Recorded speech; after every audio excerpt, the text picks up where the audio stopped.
Assalamualaikum warahmatullahi wabarakatuh. Salam sejahtera bagi kita semua. Salam Om Swastiastu, Namo Buddhaya, salam kebajikan. Perkenalkan kami dari tim SMKN 1 Sambas. Saya Gilang Ramadan sebagai pembicara pertama. Saya Cindy Agustina sebagai pembicara kedua. Saya Angela Octaviana sebagai pembicara ketiga. Kami di sini ingin memberikan argumen kami terkait mosi kita hari ini, yaitu penyimpangan penggunaan media sosial di internet sebagai pemicu utama adanya konflik. Media sosial adalah sebuah platform yang dapat menghubungkan sesama manusia di seluruh dunia untuk dapat saling mengobrol, berkomunikasi, berbagi cerita ataupun informasi meskipun dalam jarak yang berjauhan, entah itu antar negara, provinsi, ataupun benua. Indonesia sendiri adalah suatu negara yang pengguna media sosialnya cukup besar. Dikutip dari penelitian We Are Social pada Februari 2020 lalu, pengguna media sosial aktif di Indonesia mencapai angka 160 juta pengguna. Dari data tersebut terjadi peningkatan sebesar 8,1% sejak April 2019 lalu. Hal itu berarti sudah banyak masyarakat Indonesia yang sudah mulai terbiasa dengan perkembangan teknologi di era globalisasi seperti sekarang ini.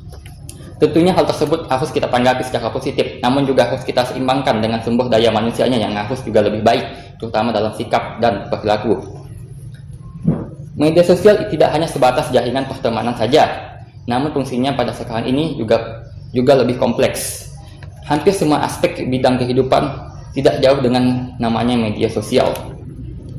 Dalam bidang pendidikan misalnya, pada masa pandemi seperti sekarang ini, banyak negara yang meliburkan sekolahnya karena takut tersebarnya wabah COVID-19.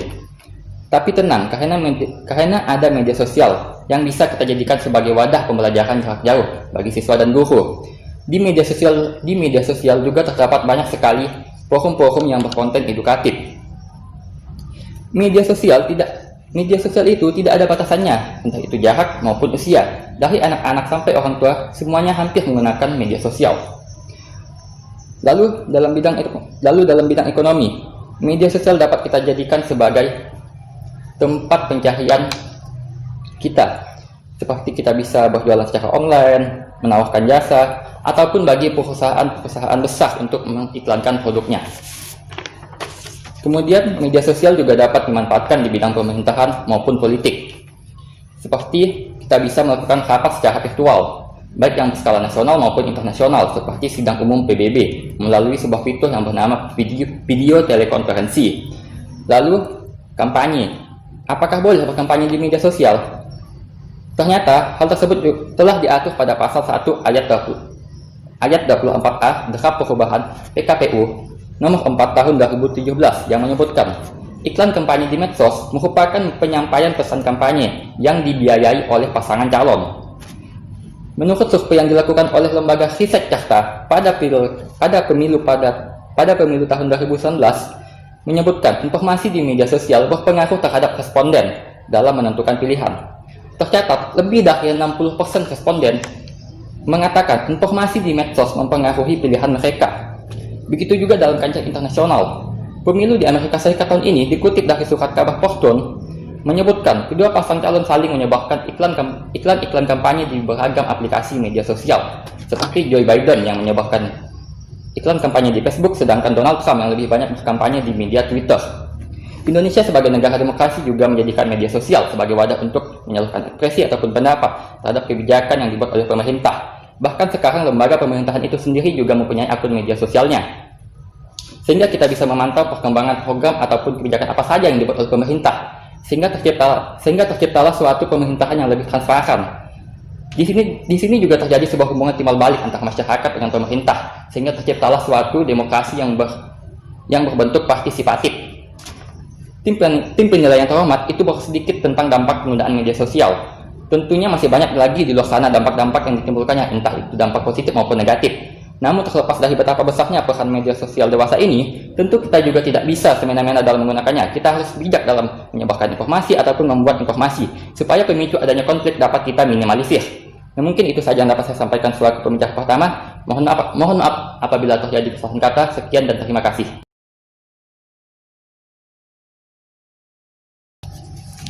Sebelumnya kepada tim penilai, perkenankan saya sebagai pembicara kedua untuk memberikan argumen saya terkait mosi kita hari ini, yaitu penyimpangan penggunaan media sosial di internet sebagai pemicu utama adanya konflik. Sebelumnya rekan saya, Saudara Gilang, telah mengatakan bahwa media sosial merupakan sebuah platform yang menghubungkan sesama manusia untuk berkomunikasi, mengobrol, berbagi cerita maupun memperoleh informasi terkini. Media sosial juga berpengaruh pada bidang-bidang tertentu seperti pendidikan, ekonomi, dan politik. Namun tidak dapat dipungkiri bahwa penggunaan media sosial dapat terjadinya penyimpangan dan mengakibatkan konflik. Adapun beberapa konflik atau dampak yang disebabkan oleh penyimpangan penggunaan media sosial di beberapa aspek kehidupan kita. Yang pertama yaitu adalah kesehatan mental. Media sosial memiliki dampak yang negatif terhadap mental terhadap remaja. Seperti pada survei National Institute of Mental Health melaporkan bahwa penggunaan media sosial dapat meningkatkan risiko gangguan mental pada remaja berusia 18 sampai 25 tahun. Bagaimana itu bisa terjadi? Ternyata faktanya dalam media sosial terkadang remaja mendapatkan perlakuan buruk.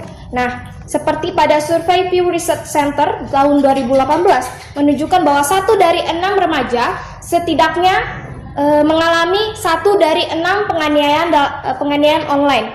Mulai dari yang pertama, bullying, yaitu 42%, menyebarkan rumor palsu sebesar 32%, menerima gambar eksplisit yang tidak diminta sebesar 25%, dan mendapatkan ancaman fisik sebesar 16%. Itu barulah contoh kecilnya.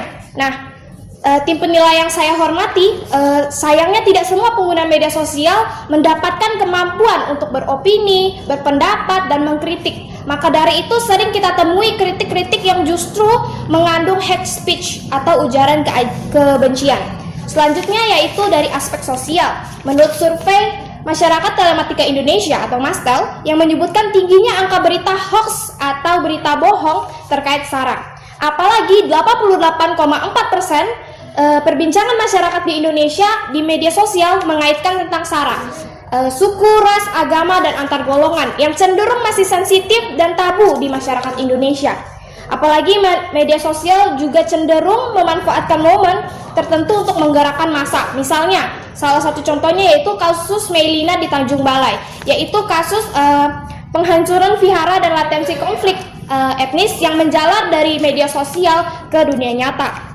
Itu yang terjadi. Selanjutnya dari aspek pendidikan. Salah satu penyimpangan penggunaan media sosial yang sering kita temui adalah yang pertama, bahasa yang kurang sopan dan konten-konten yang tidak mendidik. Tentu ini akan mempengaruhi perilaku dari masyarakat Indonesia.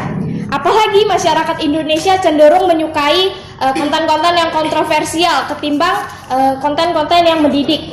Contohnya saja, sering terjadi seseorang mencari pamor atau mencari sensasi dengan melakukan hal-hal yang tidak senonoh dan tidak layak untuk diunggah media sosial, tetapi justru mendapatkan perhatian lebih ketimbang konten-konten yang beredukatif atau konten-konten yang mendidik. Nah, selanjutnya dari aspek politik.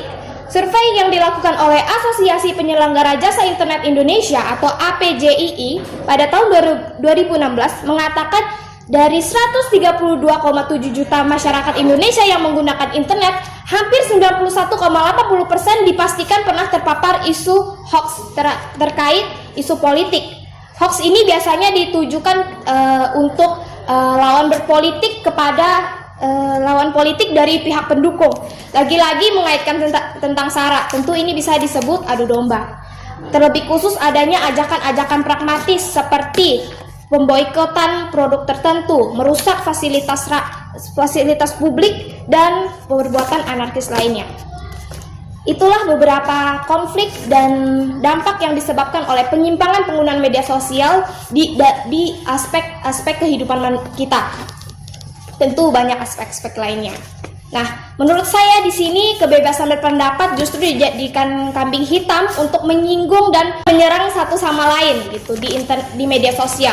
Nah, tim penilai yang saya hormati berbicara tentang media sosial tentu tidak akan ada habisnya.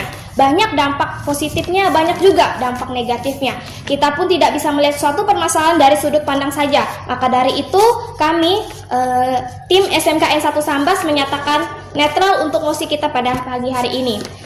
Maaf jika ada kesalahan kata. Sekian, terima kasih.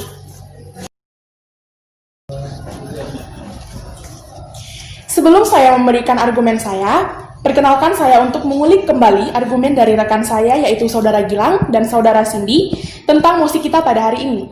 Seperti yang kita ketahui, media sosial sebuah platform yang dapat menghubungkan sesama manusia untuk berkomunikasi, mengobrol, berbagi cerita, serta memperoleh berita terkini. Namun, seiringnya berjalannya waktu, sering dijumpai penyimpangan penggunaan media sosial, seperti hoax, konten yang berbau porno, sadis, atau berdarah yang beredar bebas, pencurian data pribadi, serta kurangnya interaksi media sosial secara nyata.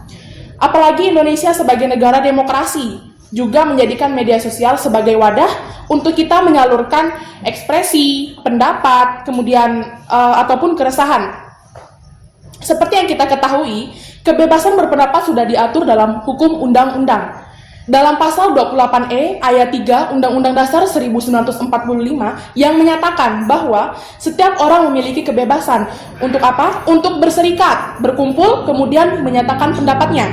Namun kebebasan berpendapat bisa menjadi bumerang di media sosial seperti adanya cyberbullying, kemudian hoax. Tetapi apakah penyimpangan penggunaan media sosial menjadi penyebab utama dari timbulnya konflik? Jawabannya, bisa iya, bisa juga tidak. Tentu banyak konflik yang ditimbulkan oleh media sosial, tetapi tidak semua konflik yang bisa disebabkan oleh media sosial. Tim penilai yang saya hormati, jika kita berpikir lebih jernih, sebelum adanya media sosial, konflik pun sudah terjadi.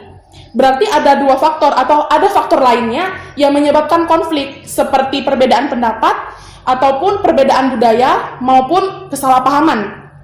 Maka dari itu ada pun solusi yang kita tawarkan, yaitu menghadapi penyimpangan penggunaan media sosial dengan benar.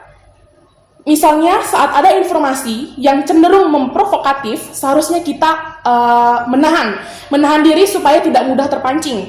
Kemudian dan tidak menelan bulat-bulat berita yang beredar dan selalu mencari kebenarannya. Dan selalu mencari kebenaran dari informasi yang kita dapatkan.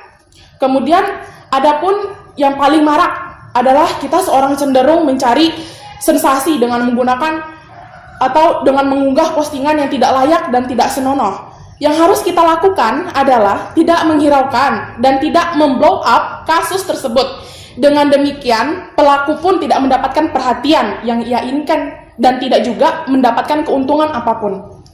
Tim penilai yang saya hormati, dengan argumen tadi timbullah kesimpulan, yaitu sesalah apapun penyimpangan penggunaan media sosial, jika kita dapat mengatasinya dengan cara yang benar, maka konflik tersebut pun tidak akan terjadi.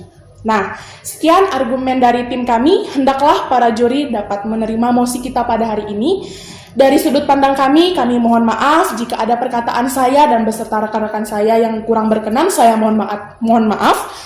Atas perhatiannya saya ucapkan terima kasih.